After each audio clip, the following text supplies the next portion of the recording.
우리에게 주실 하나님 말씀 시편 107편 21절과 22절 보시겠습니다.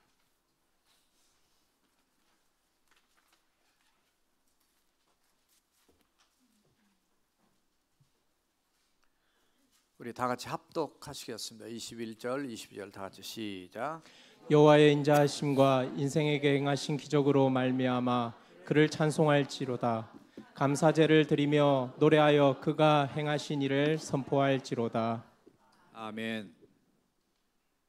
할렐루야. 서로 옆 사람하고 우리 감사하면서 합시다 하고 인사하시고. 근데 누구한테 감사하셔야 돼요? 늘 우리가 하나님께 감사를 하면 살아야 되는 게 있지 않고 계시죠? 참 이렇게 과일을 보면서 제가 뭘 찾았냐면 감을 찾았어요. 사과는 있는데 감이 없어서 감사합니다. 있어요? 제 눈이 나빠서 어디에 이때입니다. 이때요. 속에 들었겠죠. 밖에 앞에. 근데 어디요? 거기 딱 숨어 있네요. 감사해요. 하나님 감과 사과를 좋아하신다고 그래서 감 목장에서 이렇게 열심히 준비하시고 장시팀에서 이렇게 잘 준비하셔서 이렇게 보는 것만이 아니라 또 이제 우리가 섬기는 거, 또 다른 분들에게 또 이렇게 어려운 이웃들에게 특별히 오브드라인에 저희들이 매년 섬기고 있어요. 가난한 자들을 위해서요. 여러분들의 사랑과 마음이 글로 가고 있기 때문에 그러셨어요. 감사합니다. 이때도 감사합니다가 필요해요. 참으로 여러분들의 그 귀한 마음이 어떤 다른 사람들에게 전달될 때는 되게나 이렇게 받는 사람 되게 커요. 사실 주는 자보다 받는 자가 복이 있다. 맞아요? 틀리죠? 사도행전 20장 35절을 보니까 주는 자가 받는 자보다 복이 있다라고 이렇게 말씀을 했어요. 그러니까 사실 주는 사람은 그냥 주고 잃어버릴 수 있습니다. 근데 받는 사람은 되게 그 감동과 은혜가 되거든요. 가끔가다 잊어버린 사람들이 사실 있어요. 그렇지만 그래도 줄 수 있었다는 것 자체가 너무나 감사해요. 사실 추수감사절 땡스기빙 선데이는 사실 예전에 농사 지을 때는 그게 조금 더 적용이 쉽고 맞을 수도 있어요. 저희 아버지가 시골에서 목회하실 때 정말 추수감사할 때는 이렇게 쌀을 뭐 몇 가마씩 이렇게 가지고 오신다든가 뭐 이제 농사를 많이 지으시므로 많이 적으면 적은 대로 아무튼 이렇게 가지고 막 호박도 들고 오시고 많이 들고 오셔서 하나님께 감사하고 또 그거를 가지고 이제 구제도 하고 사랑을 베푸는 데 쓰기도 하고 그랬어요. 어떻든 참 너무 그런 추억이 있습니다. 제가 작년에 미얀마 갔을 때 추수감사 예배를 드리는데요, 놀랐어요. 저희들은 여기서 추수감사를 이렇게 드리지만 거기서 모든 교인이 등에다가 이런 이 큰 소쿠리 같은 길쭉한 걸 해가지고 그거를 이마로 끈을 묶어서 이렇게 어깨다 메고 남자도 여자도 여기가 힘이 좋은가 봐요. 이마가 여기다가 우리는 여기만 매는데 이렇게 해가지고 이렇게 오는데 앞에서 여자 성가대원들이 막 찬양을 하면서 성가대도 이렇게 우리처럼 얌전히 서 있지 않고 막 흔들면서 이렇게 하는 거예요. 그래서 그게 정말 또 다른 은혜가 있더라고요. 다음번에 또 한번 흔들으셔도 괜찮아요. 그래서 사실 각 나라 보면은 그 하나님을 찬양하는 게 얼마나 이걸로만 찬양하는 게 아니라 몸으로 찬양하고 여러분도 잘 하시지만 이제 그런 모습들이 보기에 너무 감동이 된 거예요. 그래서 그 앞에 막 너무너무 많이, 그래서 거의 모인 사람이 거의 한 800명 이상 모였던 것 같아요. 그래서 한꺼번에 많은 교회 안에서 못 들으니까 밖에 양쪽이요. 그리고 밥 솥이 막 이따만큼 큰 거 처음 봤어요. 거기에다 밥을 하고 음식을 하고 해가지고 끝나고 다 나눠 먹으면서 성경의 구약에 나온 것처럼 그런 땡스기빙에 대한 하나님께 감사하면서 또 이웃과 어려운 이웃들 다 돌보고 이런 사랑의 이런 모습을 보면서 너무 참 기뻤거든요. 어떻든 우리는 제한된 삶의 현장에서 그나마 이 추수감사를 지키면서 또 우리의 지난 날을 돌아보고, 원래 이제 이스라엘 백성들에게는 하나님께서 그 광야 같은 인생길에 하나님이 보호하시고 인도하시고 또 만나와 메추라기와 물과 이런 걸로 공급하시고 그런 많은 은혜를 생각하면서 지켰던 게 수장절이에요. 그래서 물론 미국에 들어와서 이제 청교도인들이 이렇게 지키게 된 것, 뭐 인디안 이 초청해서 그들이 왜냐면 이 옥수수나 뭐 먹을 걸 주고 씨를 심고 이렇게 했던 거에 대한 것이지만 사실은 어느 나라에서 이걸 하든 간에 다 성경에 기본적인 이 베이직이 있단 말이죠. 창세기 4장에서부터 시작해서 가인과 아벨, 특별히 그때 이렇게 농사짓고 하나님께 드리는 모습부터서 우리는 역사적으로 이렇게 볼 수가 있는데, 어떻든 하나님이 받으시는 감사 예배, 오늘 시간 저와 여러분들의 중심을 다해 드리는 그 예배 우리 주님께서 분명히 받으신 줄을 믿습니다. 오늘 본문의 시편 107편에 있는 이 말씀은 이 바벨론 포로로 이제 잡혀갔다가 그들이 돌아온 다음에 정말 그 하나님의 과거의 은혜를 생각하니까 하나님이 우리에게 베풀으신 사랑과 그리고 하나님의 주권적인 그 출 바벨론, 그러니까 출 애굽에 대해서 그들이 돌아온 것을 출애굽 이렇게 빠진 엑소더스 나온 걸 얘기하지만 사실 제2의 출애굽과 같은 출 바벨론 사건이 성경에 있었단 말이죠. 이스라엘 역사 속에. 그래서 그들이 그에 대해서 감사한 내용을 기록하고 있는 것이 바로 시편 107편 오늘 본문 전체의 백그라운드예요.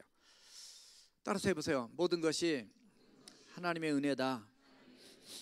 돌아보면 참 감사하죠. 우리가 뭔데 우리가 예수 믿게 하셨을까? 우리가 뭔데 하나님이 이렇게 돌봐주시고, 그냥 우리 근본을 알아야 되잖아요. 해와 달과 별과 공기와 물과 이 모든 것의 가장 베이직을 과감하게 선포한 메시지는 성경밖에 없어요. 과학은 이걸 가지고 또다시 연구하면서 뭐 인류의 시작이 어디고 뭐가 뭐 물이 뭐 인류의 근원이다 뭐 별 얘기 다 하는데 그 물을 누가 만들었냐고요. 뭐 먼지가 뭉쳐서 폭발해가지고 빅뱅 이론에서 뭐가 만들어졌는데 그 먼지는 어디서 왔는지 먼지는 알아요? 예. 아니 본질을 우리는 성경은 선포하고 있어요. 태초에 하나님이 천지를 창조하셨느니라. 사실 성경의 가장 매력적인 첫 구절이 거기라는 거죠. 태초에 천지를 하나님이 창조했다가 딱 그냥 선포한 이 말씀 때문에 이 감동을 받은 예수 믿는 사람들이 많단 말이죠. 어떻든 그 베이직의 근본적인 그 존재가 하나님이시라는 것을 우리가 이미 알고 있고 믿고 있기 때문에 우리는 얼마나 감사한지 몰라요. 그래서 우리 크리스찬들은 성경에 믿음, 소망, 사랑 그 중에 제일은 사랑이다. 그런데 우리 앉아 놓으면 그 중에 제일은 믿음이다 이렇게 말씀하시는데 사실 믿음이 기본이 돼야만이 그 다음에 소망도 가질 수 있고 서로 사랑할 수 있기 때문에 그 말도 틀린 말은 아니죠. 그러나 이제 고린도서 13장 13절에 보면 그런 표현이 있고 어떻든 거기서 강조점은 사랑이었기 때문에 성경 그렇게 표현되어 있지만 믿음, 소망, 사랑은 우리 크리스찬의 기본적인 베이직입니다. 그러나 여기다가 하나를 더 추가한다면 뭐겠어요? 감 잡으셨죠? 감사. 그래서 정말 예수 그리스도.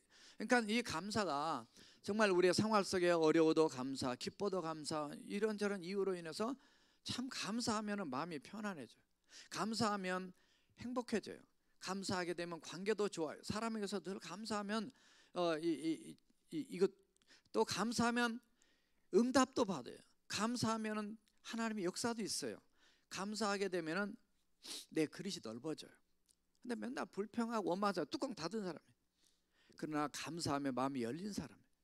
하나님은 감사하는 사람을 좋아하세요. 그래서 오늘 본문에도 여호와께 감사하라.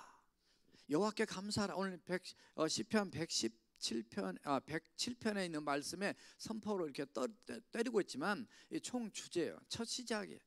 근데 그런 말씀이 오늘 본문만 나온 게 아니라 시편 전체에 흐르고 있고 다른 내용 말씀에도 많이 흐르고 있어요. 데살로니가서 5장 16절에서 너희는 범사에 감사하라. 이는 그리스도 예수 안에서 너희를 향하신 하나님의 뜻이다. 그래서 정말 감사해야 되는 것 자체를 우리에게 너무나 성경은 요구하고 계시고, 또 주님을 알고 만나고 나면 나 예수 믿는 거 감사하고, 내가 옆에 사람 아는 거 감사하고, 아까 인사하셨죠? 당신 때문에 당신과 함께 예배할 수 있어서 감사합니다 했는데 옆에 앉은 사람이 굉장히 불편한 사람이라 할지라도 그런 사람 없죠. 감사한 거예요. 저는 우리 능력교회에서 이렇게 지금 20년째 목회하는 게 저는 너무 감사해요. 저 싫은 사람은 이미 교회 안 나와요. 그러니까 그런 사람들은 감사를 모르는 사람들. 저를 실을 정도 하면은 그 사람은 문제가 있는 사람이에요. 예, 죄송해요 하나님. 제가 무슨 얘기를 하냐면 저는 어떤 사람도 품을 수 있어요. 왜냐하면 다 사랑해요. 왜냐하면 주님의 마음으로 보면 너무나 한 분 한 분이 다 소중해요. 이렇게 다 보면 보배롭게 빛나는 다 소중한 이 주님의 핏값으로 사신 하나님 사람들이기 때문에 저는 늘 감사해요. 혹시 저 때문에 시험 들어서 교회 떠난 사람이 있다면 이 설교 듣고 돌아오시기 바랍니다. 자, 왜냐하면 하나님이 이런 분이에요. 하나님은 선하시며 그 인자하심이 영원함이로다 그랬어요. 근데 이 말씀이 오늘 본문에만 나온 게 아니라 다른 시편 내용도 너무나 이게 반복하고 있어요. 하나님은 그분 자체가 선하시대요. 토부예요. 하나님이 좋으신 분이에요. 창세기 1장에 기록된 토부예요. 하나님이 인자하심 헤세드래요. 우리가 잘못되고 우리가 죄가 있고 우리가 문제가 있음에도 불구하고 우리를 궁일하게 해서 우리를 품어주신 그 사랑의 마음을 하나님 갖고 계시다는 거예요. 근데 그분을 생각하면 너무나 감사하다는 거예요. 그래서 여호와 하나님께 감사하라. 그는 선하시며 그의 인자하심이 영원함이로다. 그분이 무엇을 해줘서 감사가 아니고 그분 존재 자체 때문에 감사하는 거예요. 그래서 오늘 말씀에 사실은 이 첫 1장 아니 107편 1절에서부터 서두가 시작되고는 하지만은 오늘 본문의 말씀은 21절과 22절만 이렇게 짧게 잡았어요. 그러나 전체를 이렇게 아우르면서 오늘 말씀을 세 가지로 정리하겠습니다. 왜 우리가 감사해야 될까? 한번 따라서 해봅시다. 감사 또 감사라. 예, 오늘 본문의 제목이 그거예요. 감사 한 번만 가지고도 안 돼요. 감사하고 또 감사하고 그래 또 감사하고 하나님 감사합니다. 내 마음이 바뀌는 거예요. 하나님 싫습니다. 밉습니다. 짜증납니다. 계속 내 마음이 어두워지는 거예요. 감사하는 건 성령의 열매예요. 성령의 9가지 열매 중에 감사가 나오지 않아요. 그럼에도 불구하고 감사는 성령의 열매입니다. 하나님의 은혜를 알게 되면 감사할 수밖에 없어요. 여보 감사해. 맨날 싸우던 부부도 철 들고 나면 감사하다 얘기한단 말이죠. 어떻든 간에 우리가 이 감사, 자 그럼 뭐에 대한 감사를 해야 될까? 늘 기본적으로 말씀드린 내용이긴 하지만 성경 자체가 그렇게 흐르고 있기 때문에 자 첫 번째 따라 해보십시다. 속량의 주심에 감사라. 자 오늘 말씀 한번 1절에서 3절까지 한번 앞에 띄워주니까 읽어주세요. 시작. 여호와께 감사라. 그는 선하시며 그 인자하심이 영원함이로다. 여호와의 속량을 받은 자들은 이같이 말할지어다.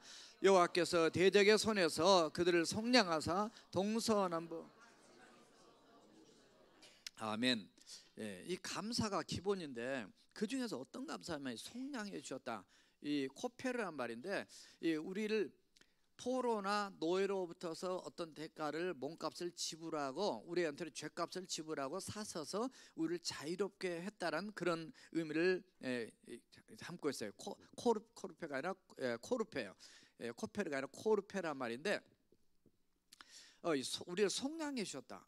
근데 이 내용이 사실 신구약 전체에 흐르고 있습니다. 이게 하나님이 이스라엘 백성들에게 말할 때 내가 너희들을 애굽에서 건져내서 내가 너희들을 어떤 속량물 이사야 43편에도 봐도 내가 너희를 이 애굽을 이 속량물로 주고 너희들을 샀다 이런 표현을 쓰고 있는데 오늘 본문에도 마찬가지로 그런 표현을 쓰고 있어요.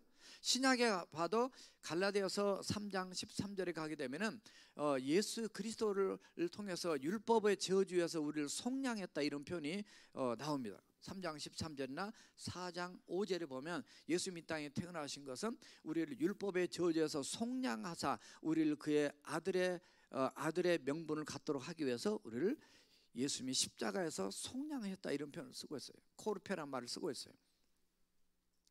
그만큼 우리를 가치 있게 그만큼 우리를 사랑했다는 건데 사실 오늘 본문의 먼저 백그라운드 흐름을 보게 되면 이스라엘 백성들이 우리를 바벨론 포로에서 이렇게 돌아오게 된 것 자체가 우리가 그렇게 구원받은 것 자체가 회복된 것 자체가 이게 하나님이 우리를 뭔가 대가를 지불하시고 우리를 사신 그런 하나님의 이 속량의 은혜라는 걸 지금 표현하고 있어요.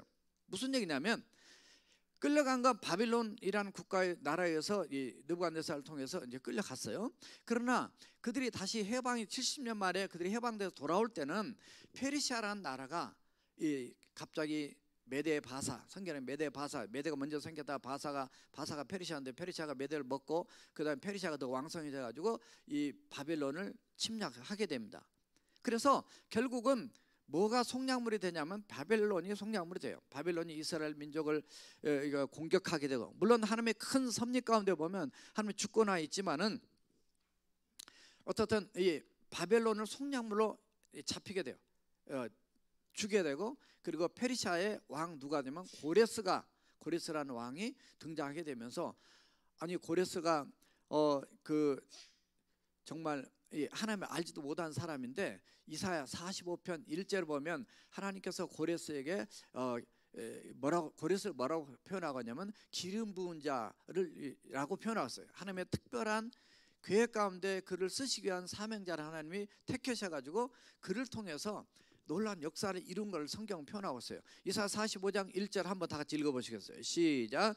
여호와께서 그 기름 부음 받은 고레스에게 이같이 말씀하시되 내가 그의 오른손을 붙들고 그의 앞에 열국을 항복하게 하며 내가 왕들의 허리를 풀어 그 앞에 문을 열고 성문들이 닫히지 못하게 하리라.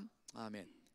이게 무슨 얘기냐면 이 페르시아 왕 고레스가 등장하면서 바벨론이, 그 막강했던 바벨론이 아무것도 아닌 것처럼 무너지는 거예요. 그냥 허리를 굽혀서 문을 열고 들어올 수 있도록 이렇게. 왜냐하면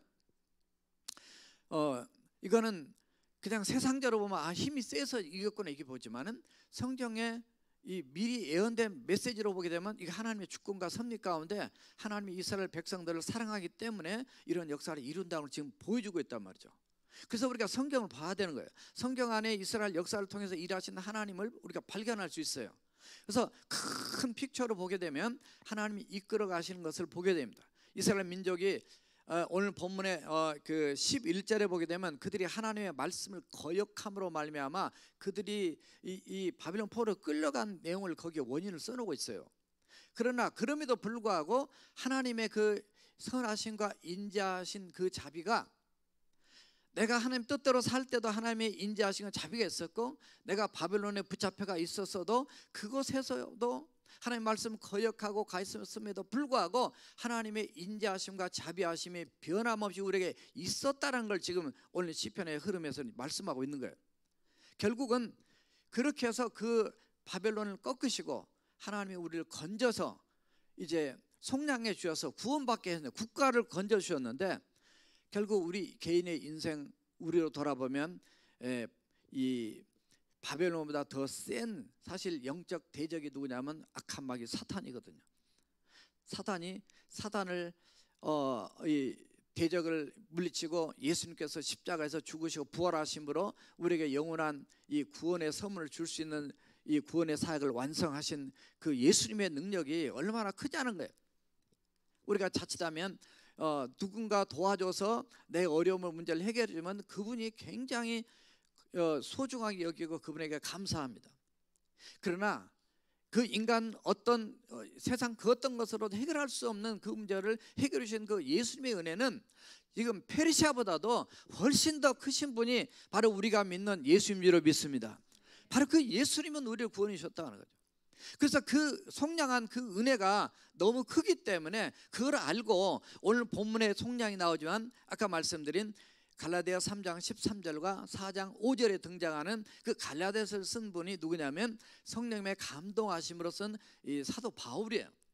그 바울이 말씀할 때 바로 예수님이 나 같은 죄인을 이렇게 그 죄 문제를 해결해 주심으로 구원시켜 주신 이 놀라운 은혜의 감격에서 그분은 평생 하나님의 나라와 영광을 위하고 나처럼 깨달은 이 나 같은 사람들 만들기 위해서 복음을 전하고 선교하고 이 나가서 사역했던 것을 고백하고 있어요. 그러므로 저와 여러분들이 이 추수감사절 때 우리가 하나님이 주신 우리의 농사, 또 직장, 또 학업, 우리의 자녀, 우리의 건강, 우리의 인생에 어떤 것들 많은 것들 감사할 것들이 있어요. 그러나 늘 우리가 놓치지 말아야 될 것은 예수 그리스도의 십자가의 보혈로 저와 여러분들을 구원해 주신 그 구원의 은혜, 그거를 먼저 가장 베이직으로 기본적으로 감사하는 저와 여러분들이 해야 될 줄 믿습니다.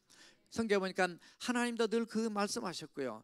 구약에 등장하는 수많은 선자들도 늘 그 이 기본적인 하나님의 구원에 대한 메시지를 던지고 있어요. 신약에 와서 사도들이 던지는 메시지나 뿐만 아니라 사도 바울이 13권의 서신서 쓴 그 내용도 마찬가지로 동일하게 우리를 속량해 주신, 대신 예수님이 십자가에서 우리의 죄값을 치러주시고 나를 사주신 그 구원의 은혜를 잊지 않고 있다는 거예요. 그러므로 저와 여러분들이 그 은혜가 감사해서 나머지 부수적으로 따라오는 우리의 삶 현장에서 하나님이 공급해 주신 그 은혜, 또 감사, 또 감사, 또 감사하는 저와 여러분들이 되시길 주님의 이름으로 축원합니다. 두 번째 따라합시다. 응답해 주심에 감사하라. 오늘 말씀해 보니까 이 어떤 어려움이 많이 있어요. 사실 오늘 말씀은 시편 107편에 처음부터 끝까지 보게 되면 그들이 어려움들을 갖다가 시적으로 이렇게 표현하고 이렇게 표현하고 이렇게 표현하고, 사실은 같은 내용들이에요. 사실 크게 보면. 그런데 그 중에서 이 어려움 때 그들이 어려움을 해결했던 방법이 딱 하나가 있어요. 그게 무엇이었냐? 오늘 6절, 13절, 19절 같이 한번 읽겠습니다. 6절 읽습니다. 시작. 이에 그들의 근심 중에 여호와께 부르짖음에 그들의 고통에서 건지시고, 13절. 이에 그들이 그 환난 중에 여호와께 부르짖음에 그들의 고통에서 구원하시되, 19절입니다. 이에 그들이 그들의 고통 때문에 여호와께 부르짖음에 그가 그들의 고통에서 그들을 구원하시되. 자, 여기서 뭐를 발견할 수 있냐면 6절, 13절, 19절에서 근심, 환난, 고통 앞부분은 고르시게 나갔어요. 근데 뒤쪽으로 가면 건져줬다는 표현 앞부분에 뭐가 나냐면 전부 다 그 세 구절에 똑같이 나온 것이 뭐냐면 고통에서 고통들이 됐어요. 근심이든 환난이든 그리고 앞부분의 고통이든 다 똑같이 고통이 힘들다는 거예요. 여러분들의 삶 현장에서 사람과 관계든 부부간의 관계든 또 자녀들과의 관계든 또 여러분들이 몸이 아프든 여러 가지 물질적 어려움이든 다 고통이에요. 사업적인 어려움이든 학문적인 학업적인 어려움이든 다 마음에는 고통이에요.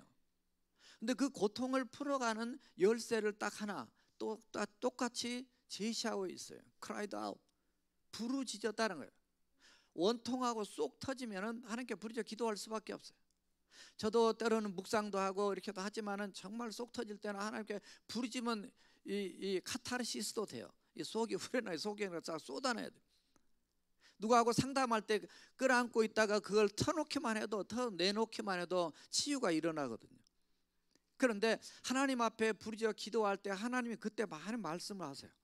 저는 그게 너무 기뻐요. 사실은 여러 추수감사절만이 아니라 언제든지 늘 감사한 것이 제가 열심히 기도할 때 하나님이 깨닫게 하신 것들이 참 많이 있어요. 그래서 이 노트에 별도로 이렇게 적어놓기도 하는데 어떤 때 적다가 말다가 하는데 어떻든 이 하나님이 깨닫게 하신 게 얼마나 감사하냐. 근데 언제냐면 하나님 앞에 뜨겁게 부르짖을 때요. 정말 꼭 소리만 내서만 기도냐 그게 아니고요. 내 중심이 정말 하나님께 몰입하고 간절히 사모하고 온전히 나갈 때 그때 하나님 받으신 걸 느껴요. 그래서 우리의 찬양도 그렇고요, 우리의 기도도 그렇게, 우리의 삶도 그렇고요, 하나님의 뜨거운 걸 좋아하세요. 차갑고 냉랭하면 그거는 그 성령의 선물이 아니에요. 신앙생활은 뜨거운 거예요. 그래서 모든 교회들이 이번에 한국과 미국의 한 10여 명 목사님들과 각각, 그리고 미국 목사님들 10여 명하고 지난주 회의가 있었어요. 만나는 목사님들하고 여러 가지 회의도 하고 여러 가지 의논하는데 다 교회가 뜨거운 교회들이에요. 열정이 있어요. 기도 뜨겁게 하고 찬양 뜨겁게 하고 선교도 뜨겁게 하고 전도도 뜨겁게 하고 그런 교회만 살아남아요. 보세요 앞으로. 그렇지 않으면 교회가 사라져요. 왜냐하면 악한 마귀 사단이 얼마나 교회를 대적하고 공격하기 때문에 우리가 정신을 바짝 차려요. 우리 교회는 뜨거운 교회인 줄 믿습니다. 정말 우리 금요일 날도 많은 분들이 나오셔서 같이 뜨겁게 기도했어요. 이 시대는 뜨겁지 않으면 식어지면요 그냥 마귀 밥이 되는 거예요. 이게 신학적인 문제가 아니에요. 이게 하나님의 말씀 안에서 예수님의 사도들도 성령 받고 뜨겁게 나가서 복음 전했지 그냥 이것저것 생각하고 체면 차리고 뭐 차리고 그건 그냥 끝나는 거예요. 힘들고 어려울 때는 SOS, Save Our Souls, SOS, 이 무전 이거 신호를 보내는 거예요. 우리가 위기에 있다면 전환 신고, 하나님께 부르지. 어려울 때 뭐예요? 한국말이 참 좋아요. 한국에 힘들면 뭘 돌려요? 전화번호? 119. 저는 미국 와도 119인 줄 알았어요. 근데 미국 사람은 왜 한국하고 그렇게 반대인지 몰라. 911 이렇게 바꿔놨어요. 한국 사람이 미국 거 보고 이렇게 반대로 한 건지, 아니면 우리가 더 우리 말이 더 하기가 좋으니까 그렇게 했는지 모르겠지만, 영국은 999래요. 우리 한국식이라면 구하라. 그 말이 되잖아요. 999 무슨 의미인지 우리는 모르지만, 호주는 000래요. 아무튼 각 나라마다 머리 써서 위기 가운데 있을 때는 빨리빨리 하도록. 어떤 면에서 단순한 버튼이 나올 수 있죠. 이렇게 생각하면 뭐 범죄 신고는 한국에서 112 뭐 이렇게 일일이 구해준다는 건지, 아무튼 여러 가지 의미를 가지고 이렇게 하는데, 우리 성경에서 늘 우리가 이제 옛날부터 가끔 얘기하는 게, 성경에서는 우리 크리스찬들은 우리는 333이다. 333 뭐예요? 삼삼하게 구해준다는 게 아니라, 예레미야 33장 3절 말씀 얘기하는 거예요. 너희는 내게 부르짖으라. 그리하면 내가 내게 응답하겠고, 내가 알지 못하는 크고 비밀한 일을 내가 보이리라. 그랬죠. 그래서 이제 하도 세상에서는 112 구해준다 해서 119 911 이렇게 하니까 우리는 333. 그래서 부르짖어 기도하라. 정말 부르짖어 기도할 때 그 하나님과 나와의 그 일대일의 깊은 관계 속에 들어가면서 어떤 문제가 해결되기 전에 하나님 내게 말씀하신 것 자체가 너무나 감사해요. 여러분들이 이번 추수감사절 앞에 놓고요, 이미 추수감사절 맞이하면서 정말 이런 하나님의 많은 은혜를 이미 경험하신 줄을 믿습니다. 경험하셨지만 문제 해결을 안 해도 사실은 하나님이 내게 말씀하신 것 자체만 가지고도 우리는 감사할 수 있어요.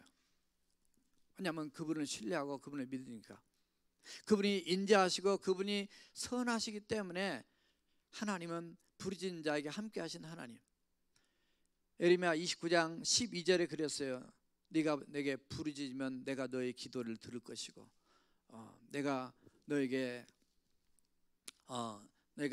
와서 아뢰면 내가 너희를 만나리라. 13절에 그런 표현이 나오는데, 어떻든 성경 많은 부분이 부르짖어 기도하는 거예요. 우리가 얼마나 우리 입술을 가지고 하나님 앞에 반복적으로 하나님 앞에 부르짖으며 나가는가. 그 사사기 15장 19절에 보니까 누가 나오냐면 삼손이 나와요. 이 손이 세게 기억하시오게 힘이 센 사람, 이 삼손이 나오는데, 이 삼손이 이 성령이 충만해서 그 블레셋을 물리칠 때 나귀뼈, 이 턱뼈 하나 가지고 1000명을 물리쳤다. 그래가지고 그가 그 14장 18절에 보면 그가 목이 말라가지고 심히 갈증을 느낄 때 그때 하나님께 부르짖어 기도해요. 내가 이렇게 했는데 하나님 목말라 죽겠습니다 얘기하니까 19절에 보니까 하나님께서 거기에 이제 물이 터져서 나오게 해가지고 그 물을 먹게 돼요. 그러면서 그 갈증을 풀어주고 정신이 혼미해졌던 것이 살아나게 되면 소생하게 되었다, 이런 표현인데, 그래서 거기에 터진 그 우물의 이름을 갖다가 따라서 해보세요. 엔하꼬레. 그런 표현을 썼어요. 그래서 이 그 엔하꼴의 뜻이 뭐냐면 부르짖는 자의 셈. 따라서 해보세요. 부르짖는 자의 셈. 부르짖는 자의 셈이라는 거예요. 부르짖었더니 하나님이 생수 터져내겠다는 거예요. 여러분들 부르짖을 때 어떤 문제 해결 이전에 내 심령 안에서 하나님의 성령의 생수가 터져 나온 줄을 믿습니다. 그래서 우리가 기도하는 거예요. 사실은 하나님을 체험한 만큼 주님을 알아가는 거고요. 시키지 않아도, 여러분들이 말씀을 보고 시키지 않아도 기도하고 시키지 않아도 전도하고 시키지 않아도 하나님을 봉사하고 섬기는 건요, 그 하나님을 체험하고 만났기 때문에 그런 거예요. 그런데 오늘 여기 이스라엘 백성들이 그들이 얼마나 바벨론에 가서 얼마나 기도를 많이 했는지 그런 자세한 내용은 안 나와요. 그럼에도 불구하고 이 시편의 이 내용들을 보게 되면 그래도 그들이 힘들고 어릴 때 부르짖었구나. 그들이 이 출애굽기에서 1장에 보게 되면 그들이 고통당하고 힘들고 어려울 때 여호와 하나님께 부르짖는 소리가 하나님께 상달됐다 그래요. 그래서 하나님께 준비한 사람이 모세예요. 그래서 모세를 보내가지고 그들을 이제 출애굽시키는 역사를 이루거든요. 때로는 여러분들 개인이 안 될 때, 여러분이 개인이 기도할 때 하나님께서 여러분들에게 은혜를 주셔서 깨닫게도 하시지만은 때로는 어떤 분이 여러분들을 이끌어서 여러분 교회 갑시다, 그렇게 좌절하지 말고 그렇게 죽으려고 하지 말고 교회 갑시다라고 끌어내주는 그런 하나님이 보내준 사람들이 여러분들의 인생에 많이 있는 줄 믿습니다. 다 들어가 보면 다 있어요. 우리 인생이 힘들고 어려울 때 우리를 붙잡아 준 사람이 있단 말이죠. 그 배후에는 결국은 누가 하셨냐면 하나님이 하셨다는 거예요. 10절에 보니까 사람이 흑암과 사망의 그늘에 앉으며 곤고와 쇠사슬에 메었다, 이런 표현을 쓰고 있어요. 그건 뭐냐면 지금 바빌론 포로에서 잡혀있던 그들이 나올 수 없는 상황을 지금 얘기하는 겁니다. 그들이 있는 마음 상태가 흑암이에요. 사망의 그늘, 언제 죽을지 몰라요. 곤고와 쇠사슬에 묶여있는 그런 상태예요. 그런데 하나님께서 오늘 읽으셨던 본문 21절에 보니까 여호와의 인자하심과, 다 같이 하시겠어요? 21절 시작. 여호와의 인자하심과 인생에게 행하신 기적으로 말미암아 그를 찬송할지로다. 사실 이 표현이 똑같은 표현이요, 8절에도 등장하고 15절에도 등장하고 오늘 21절에도 등장을 해요. 반복적으로. 그건 뭘 의미하냐면, 와, 정말 우리가 그렇게 불가능한 건데 하나님이 원더풀 디드, 뭐냐면 아주 불가능한 것, 놀라운 하나님의 일들을 행하셨다는 거예요. 그래서 이 반복적인 구절로 하나님을 찬송하게 돼요. 부르짖는 자마다 응답을 받을 수 있고, 부르짖어 기도하는 자만이 간증할 수 있고, 부르짖어 기도하고 응답받고 간증 있는 자만이 진정으로 주님을 자연스럽게 감사뿐만 아니라 찬양할 수 있다는 거예요. 사실 찬양은 넓은 개념이에요. 그러나 찬송은 개념이 이 하나님의 그 속성을 높여드릴 때 찬송하는 개념으로 씁니다. 그래서 오늘 표현이 찬양이 안 쓰고요, 너희 만물들아 찬양하라, 이런 일반적인 모든 표현을 아우르는 게 아니라 찬송이라는 표현을 썼던 이유는 바로 그거였어요. 여호와 하나님의 인자하심과 선하심, 하나님의 속성 자체, 그분을 높여드릴 때 찬송하는 표현을 쓰는 거예요. 저와 여러분들이 하나님을 경험하고 체험하고 나갈 때, 정말 하나님이 베풀어진 그 기적과 역사를 체험할 때 하나님을 찬송하지 않을 수 없습니다.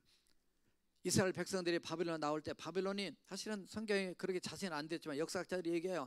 그 성이 얼마나 견고했냐면 성 문 자체는 그 논문으로, 그러니까 논문, 쇠, 빗장 뭐 이런 걸로 표현되어 있는데, 이런 그 문들이 한 100개 정도 됐다는 거죠. 그래서 도저히 한번 갇혀서 그들이 나올 수 없었어요. 성벽도 거기에 마차 2대가 다닐 정도로 아주 견고했다는 거죠. 그럼에도 불구하고 하나님이 그거를 열으셔서, 아까 이사야 45장 1절 말씀드렸죠.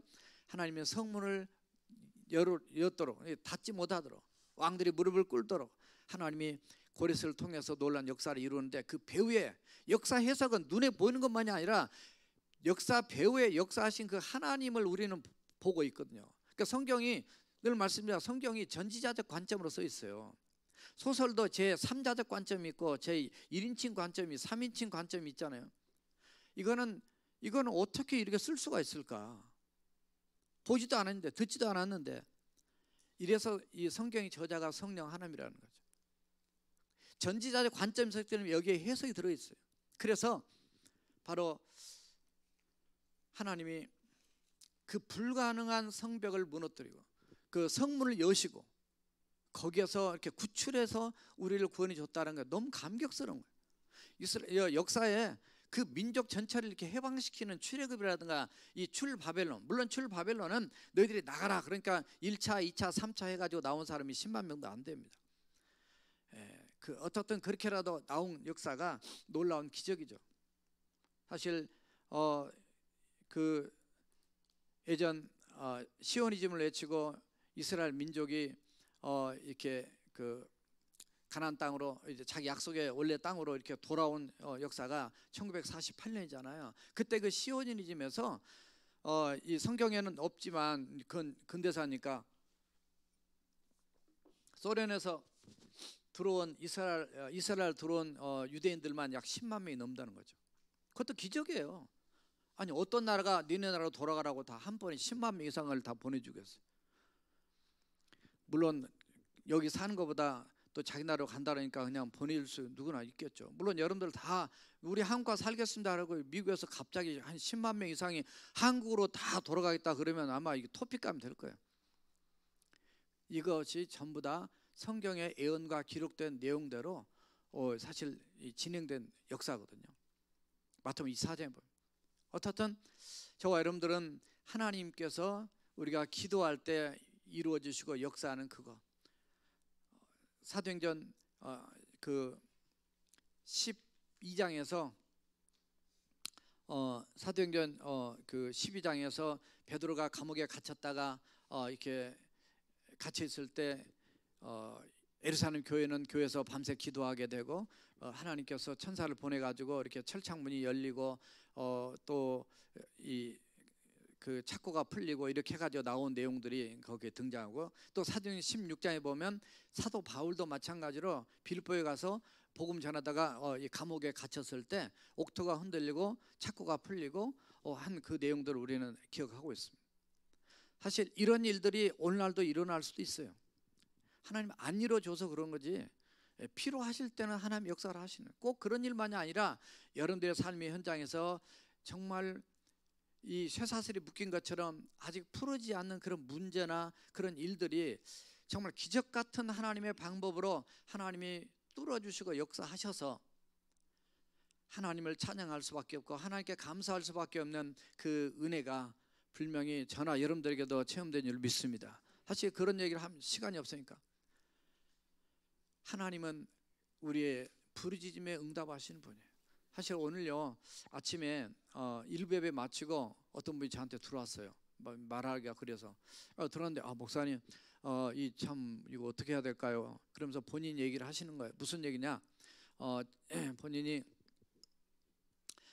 우리 교회 학생 중에 한 명이 우리 교회를 떠날 때 돈이 없어가지고 돈 좀 빌려달라 그래서 돈을 좀 이렇게 도와드렸대요. 그래서 뭐 자기도 잃어버리고 다 잃어버렸는데, 그래서 10몇 년이 흘렀는데 어제 연락이 왔다는 거예요.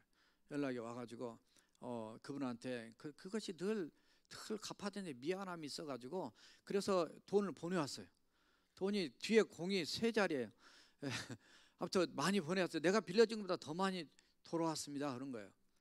목사님 이거 받을 수가 제가 없어요. 제가 빌려주긴 했지만, 그래서 생각하니까 이거를 정말 그분의 이름으로 내가 건축원금을 드려야 되겠습니다. 그래서 그 갚겠다고 하는 그 사람도 참 너무 감사하고, 그 학생이었거든요. 어려웠거든요. 제가 알거든요. 그런데 여기서 받은 이분도 또 그 마음을 그래 그냥 이자 쳐서 보내왔으니까 그냥 이자는 안 받더라도 인마이 포켓 할 수 있죠. 그런데도 그 마음이 이거 하나님께 드려야 될 거, 그 얼마나 소중한, 지금 결혼해서 애도 낳고 살면서 이렇게, 그래서 그게 너무 감사하다는 거죠. 그래서 제가 오늘 설교 때 잘 써먹을 수 있는 간증거리 또 생겼네요. 그래서 여러분들 얼마나 많이 섬기면서요 그냥 갔다가 그냥 갚겠다 하니까 뛰어먹은 사람도 이 중이 아니라 여러분들이 그렇게 많이 심으신 분이 계셔요. 제가 우리 교인들 얼마나 잘 섬기는 걸 알기 때문에. 근데 가가지고도 감사절인데도 감사 생각도 못하고 또 그냥 잊고 사는 사람이 있어요. 그러나 심는 대로 거두는 거예요. 하나님께 심으면 그냥 끝이에요. 심었으면 됐어요. 하나님 아시니까.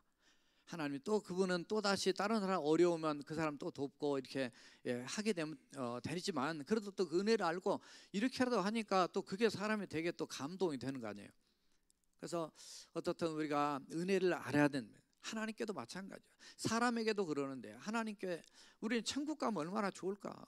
때로는 그런 생각에서, 그래서 이단이 나온지 모르지만 그냥 요대로 그냥 다 천국 가가지고 그냥 거기서 살면 얼마나 좋을까.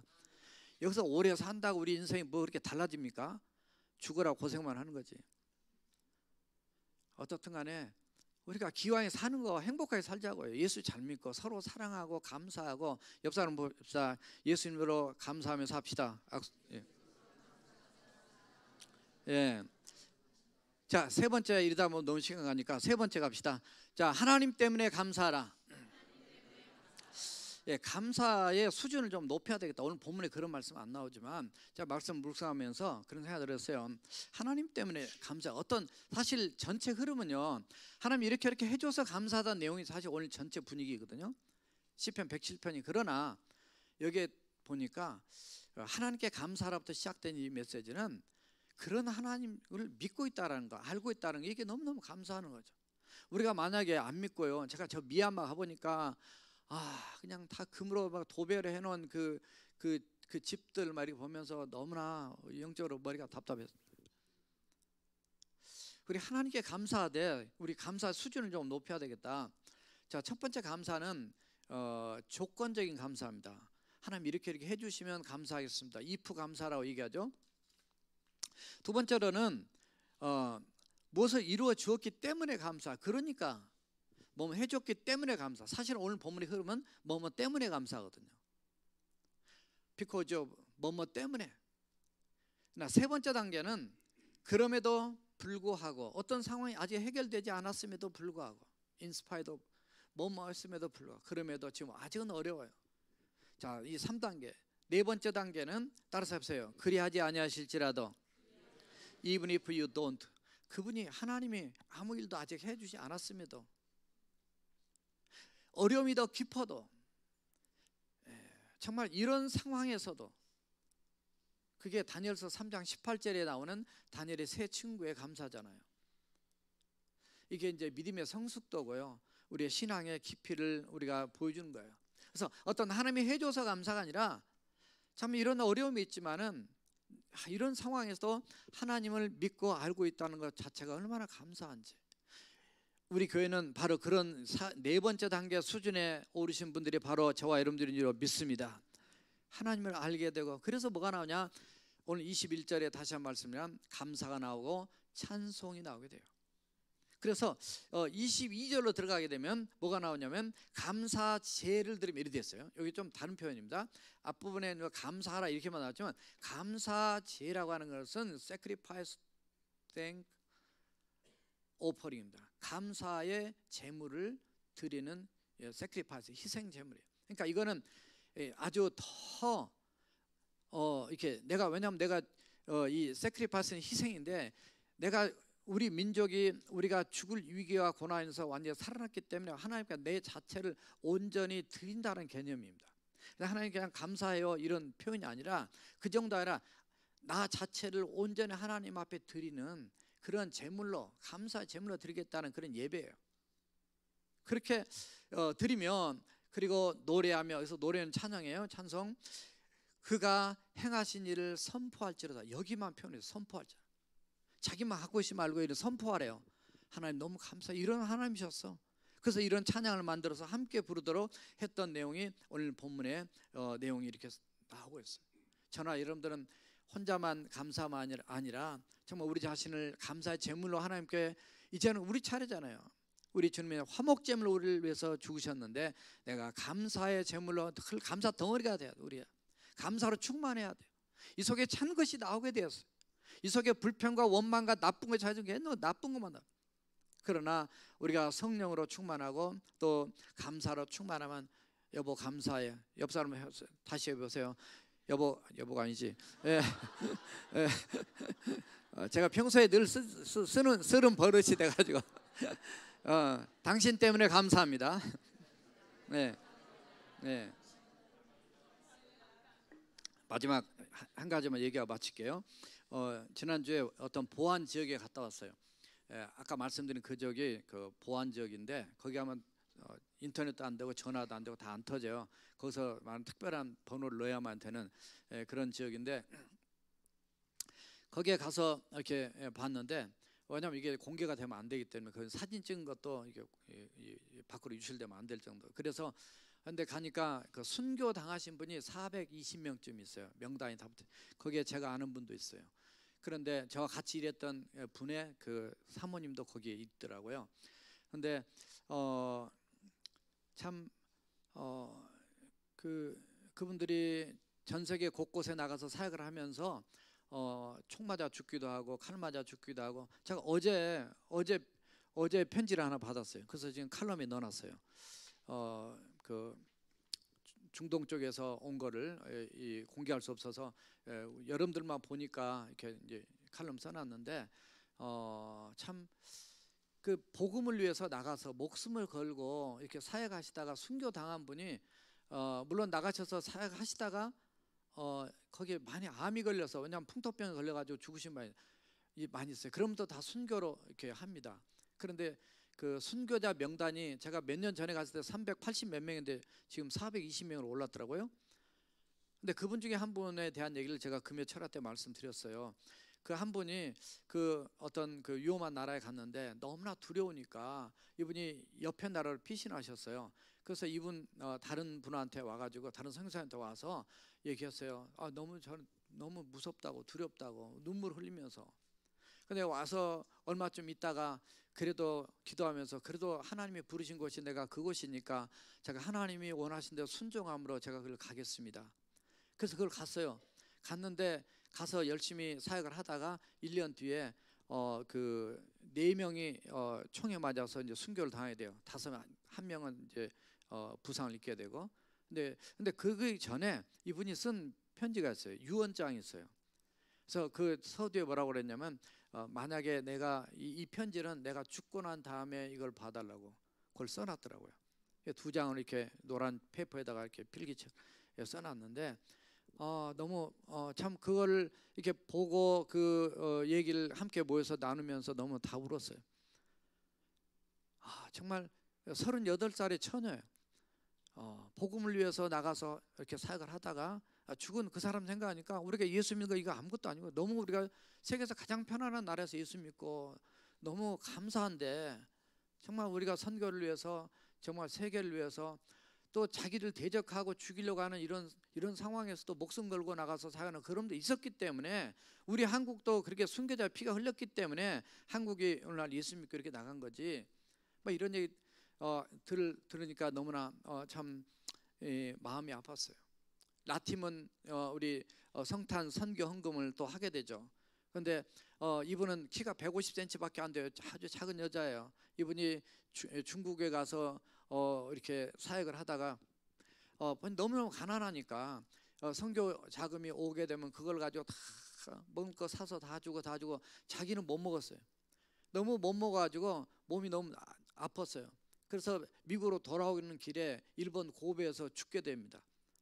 그게 원인이 뭘까 보니까 영양실조예요. 그래서 자기가 안 먹고 다 주다 보니까 이 사람이 죽게 돼요. 그때 그 죽은 날이 언제냐면 12월 24일이었어요.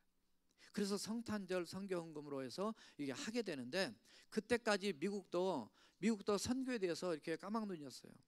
그런데 아니 그 작은 여자가 가가지고 그렇게 40년 동안, 30살에 가서 40년 동안 그렇게 순교 헌신적으로 하다가 영양실적으로 죽었다고 생각하니까 너무나 회개가 된 거예요. 그래서 이 서든 베프티스트에서는 성탄절에 참 더 모아서 헌금을 하게 됩니다. 해외 선교를 위해서. 한 번 헌금할 때 1억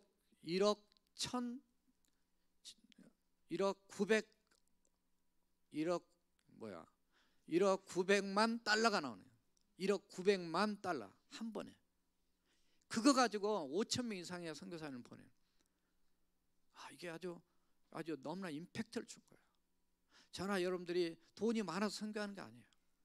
우리가 돈 일부러 하더라도, 얼마를 하더라도 우리가 마음이 모아져서 함께 공동으로 이렇게 해나갈 때 정말 그 현장에 나가서 영혼을 살리는 이런 헌신적인 사랑, 우리는 너무나 감사할 일이 너무 많은 것 같아요.